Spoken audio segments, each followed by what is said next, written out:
Hi, I'm Dr. Henry Thomas, and this is the Scullr GPS rowing computer. The Scullr rowing computer has two buttons on either side of the 5-volt charging port on the front panel. Pressing the left power button turns the unit on. Pressing and holding the left power button turns the unit off. The new firmware has a familiar menu-based interface, which is accessed by pressing the right mode button. Continue pressing the mode button to scroll through the menu items. Then press the power button to select an item. From inside the menus, you can press and hold the mode button at any time to return to the previous screen. From this home screen, pressing and holding the mode button overlays a quick settings menu, providing access to commonly used settings.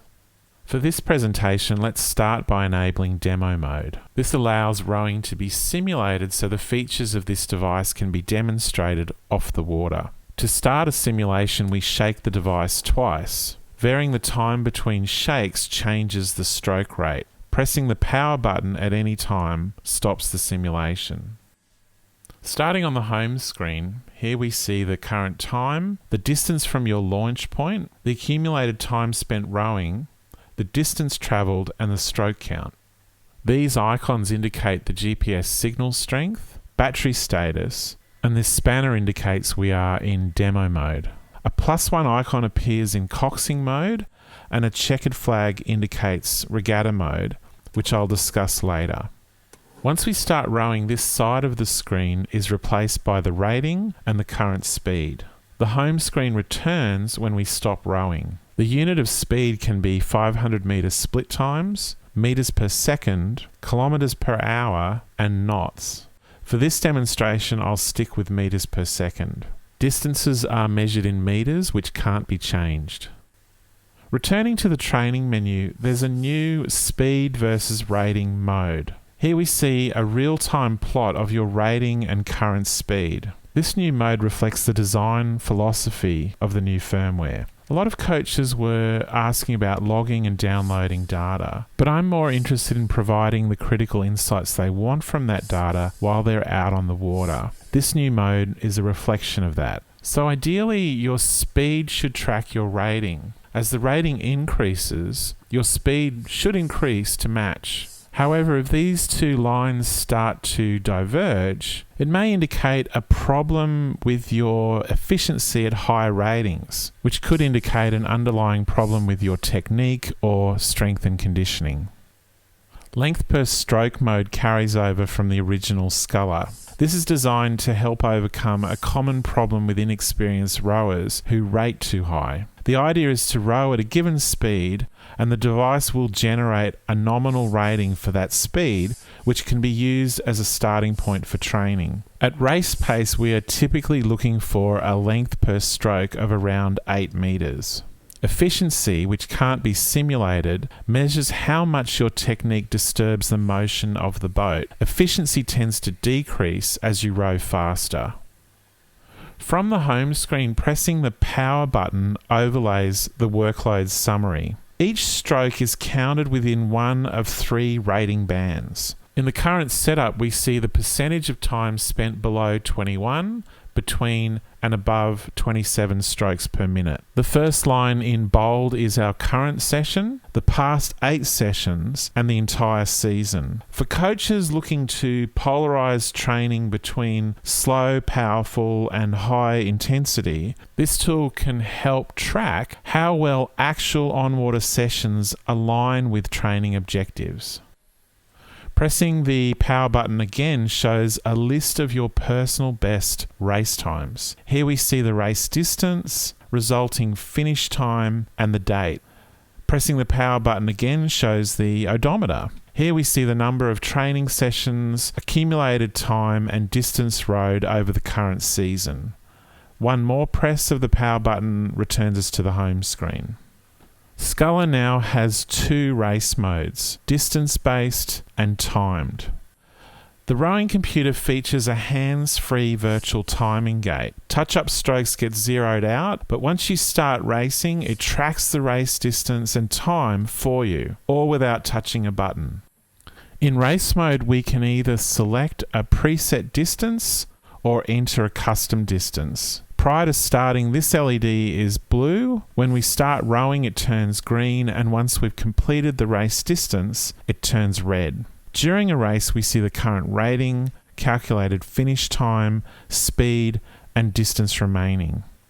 When the finish line is crossed and we stop rowing, the race results appear. In regatta mode, if you stop rowing before the distance is reached, the clock stops when the last stroke was taken. Each race record includes the date and time, distance, finish time, and a quintile breakdown showing the average rating, speed, length per stroke, and time.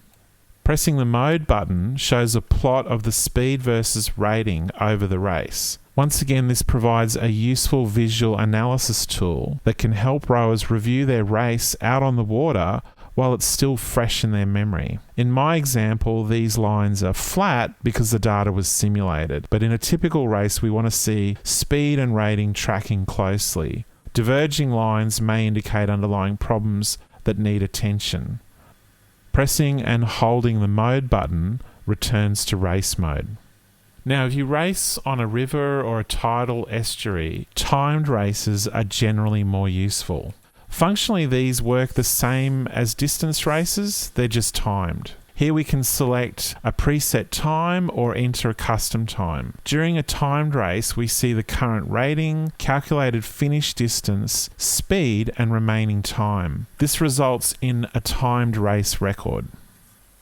The new firmware includes an extensive set of drills. The drills are time-driven with a unit of 1 minute. 3 types of drills are supported: castles, ladders, and pyramids. Each mode features 6 presets, which can also be customized. Functionally, the drills are very similar, so I'll just show you an example of how the castles work.